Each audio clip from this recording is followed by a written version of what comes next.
Assalamualaikum warahmatullahi wabarakatuh. Perkenalkan nama saya Naufal Ramadhanullah dengan NIM di 2018-5046.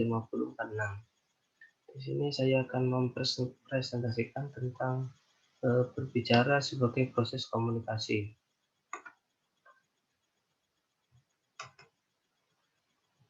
Pertama-tama berbicara. Berbicara adalah proses individu berkomunikasi dengan lingkungan masyarakat untuk menyatakan dan sebagai anggota masyarakat. Serta berbicara merupakan salah satu aspek dari keterampilan berbahasa. Dan pengertian berbicara bertujuan dan terstruktur dalam kegiatan ilmiah, maka berbicara masih sangat jarang digunakan. Tarigan dalam bukunya tahun 1981 halaman 15 mengatakan bahwa berbicara merupakan suatu bentuk perilaku manusia yang memanfaatkan faktor-faktor fisik, faktor psikologis, faktor neurologis, semantis, dan linguistik yang sangat intensif. Kedewasaan pribadi dalam berbicara tersebut sebagaimana yang dikatakan oleh Powers dalam tarikan memiliki 4 ciri, yaitu dapat menunjukkan pribadi dewasa dan terampil berbicara, antara lain. Yang pertama, keterampilan sosial, menuntut agar pembicaraan memperhatikan 4 hal, yaitu bahwa berbicara harus memperhatikan apa yang dikatakan, bagaimana mengatakan, dan kapan tidak perlu menyampaikan sesuatu pembicaraan kepada penyimak. Yang kedua, keterampilan semantik adalah kemampuan untuk mempergunakan kata-kata dengan tepat dan penuh perhatian. Untuk memperoleh kemampuan semantik, pembicara harus memiliki pengetahuan yang luas tentang makna dan ketetapan penggunanya. Ketiga, yaitu keterampilan fonetik adalah kemampuan membentuk unsur-unsur fonetik secara tepat. Yang keempat, keterampilan vokal adalah kemampuan untuk menciptakan efek emosional yang digunakan dengan suara pembicara. Keterampilan vokal ini berkaitan dengan kemampuan pembicara untuk berbicara dengan suara yang lebih jelas dan tepat. Lalu selanjutnya yaitu berkomunikasi. Berkomunikasi adalah hal yang penting dalam hubungan antar manusia. Bahkan di masa kini, komunikasi sangat menentukan sukses atau tidaknya seseorang dalam segala sisi kehidupan. Sedikit berbicara namun penuh makna, mudah dimengerti, dan tidak menyinggung perasaan orang yang diajak berbicara. Ini adalah perilaku yang pernah dilakukan oleh Rasulullah SAW. Beliau yang sedikit berbicara namun penuh makna, mudah dimengerti ketika berbicara, dan tidak menyinggung perasaan orang yang diajak berbicara. Nah, tujuan kita berkomunikasi kepada lawan bicara adalah untuk menyampaikan pesan dan menjalin hubungan sosial atau social relationship.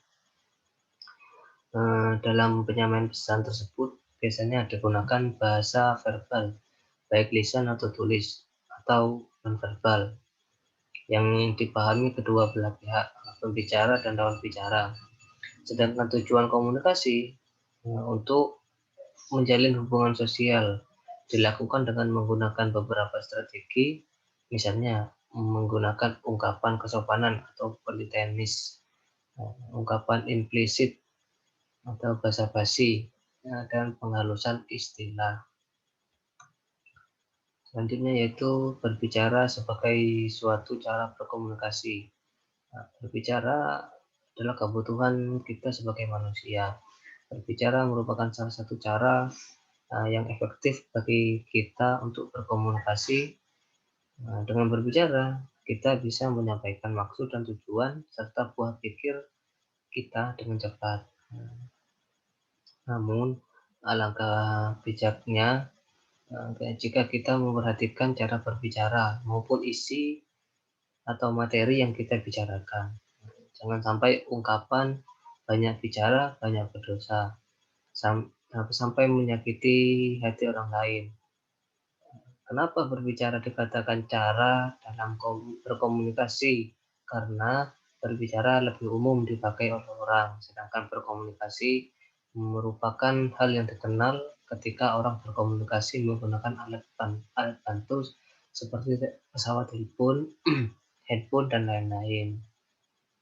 Namun pada dasarnya berbicara dan berkomunikasi tujuannya sama, cuma bedanya ketika seseorang melakukan proses berkomunikasi secara otomatis di dalamnya sudah ada terjadi proses berbicara itu sendiri. Proses berkomunikasi terjadi bila apa yang dipikirkannya telah tersalurkan kepada orang lain. Lalu jenis-jenis berpidato serta kelemahannya dan keunggulannya. Yang pertama, macam-macam pidato. Pidato politik, yaitu pidato yang ditujukan untuk menentukan masa depan dan biasanya diucapkan pada badan yang akan mengeluarkan peraturan-peraturan atau badan legislatif. Oleh karena itu, seorang orator politik harus mengerti tentang sistem-sistem pemerintahan. Yang kedua yaitu pidato forensik, yaitu pidato yang ditujukan untuk mempengaruhi penilaian perbuatan yang terjadi pada masa lalu dan biasanya diucapkan di depan badan yang akan menjatuhkan putusan atau pengadilan. Yang ketiga yaitu pidato epidetik, yaitu pidato yang ditujukan untuk kejadian masa kini. Pidato ini merupakan pidato sambutan pada upacara tertentu, pada upacara kegembiraan dan sebagainya. Yang poin B yaitu gangguan-gangguan atau hambatan pidato tersebut dapat diuraikan sebagai berikut. Yang pertama yaitu noise factor atau faktor suara. Ini dapat terganggu akibat suara-suara ramai atau suara keras yang masuk pada saat pidato sedang berlangsung. Gangguan suara itu dapat berupa kesengajaan karena sabotase, sentimen, dan sebagainya. Yang kedua yaitu semantik faktor atau faktor bahasa. Pidato ada kalanya gagal karena persoalan bahasa pidato yang tidak dapat dimengerti atau dapat dimengerti, tapi dengan kesalahpahaman oleh pendengar. Hal ini disebabkan karena pidato bukan bahasa mereka, atau karena bahasa pidato terlalu tinggi atau terlalu rendah bagi pendengarnya. Yang ketiga yaitu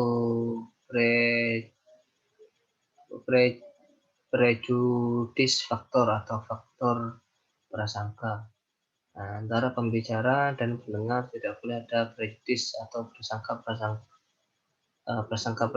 prasangka tertentu, karena jika seseorang atau khalayak sudah dihinggapi perasaan prejudis atau prasangkaan tertentu terhadap orang lain, misalnya terhadap ras, golongan, aliran agama atau yang lain sebagainya, ia tidak bisa lagi memberikan penilaian berdasarkan rasio, melainkan berdasarkan emosi dan sentimen, serta pendengar akan diarahkan pada segi-segi negatifnya. Faktor prasangka ini akan berakibat tidak diterimanya pesan pidato secara penuh dan wajar oleh khalayak pendengar. Mungkin cukup itu dari saya, kurang lebihnya mohon maaf. Wassalamualaikum warahmatullahi wabarakatuh.